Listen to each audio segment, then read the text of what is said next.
گھر میں داخل ہو کر ایک چھوٹی سی صورت پڑھ لیجئے، انشاءاللہ روزی میں برکت ہوگی۔ طبرانی میں ہے کہ رسول اللہ صلی اللہ علیہ وسلم فرماتے ہیں کہ ایک چھوٹی سی صورت پڑھ لینے سے آپ کے گھر والوں کی پریشانی اور رزق کی تنگی دور ہو جائے گی۔ اللہ تعالیٰ اس کے گھر والوں سے اور اس کے پڑوسیوں سے فقیری دور کر دے گا۔ اگر ایک چھوٹی سی صورت پڑھنے سے ہمارے گھر سے پریشانیاں اور مفلسی دور ہو سکتی ہے تو اس کے پڑھنے میں کیا حرج ہے؟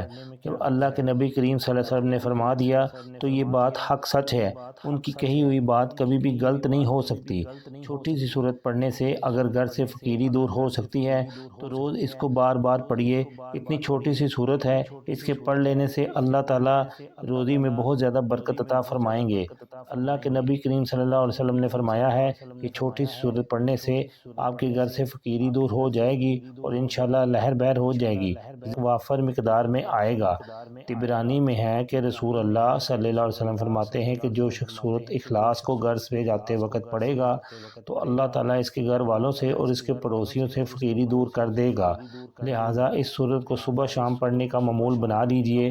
یہ لازمی نہیں کہ آپ جب صبح گھر سے نکلیں تب ہی پڑھیں، بلکہ کبھی شام کے وقت بھی گھر سے نکلیں تو جاتے جاتے پڑھ لیں۔ اس سے اللہ تعالیٰ آپ کے گھر سے فقیری دور کر دے گا اور روزی میں برکت عطا فرمائے گا۔ لائک اور شیئر کر دیں، چینل کو سبسکرائب اور فالو کر دیں۔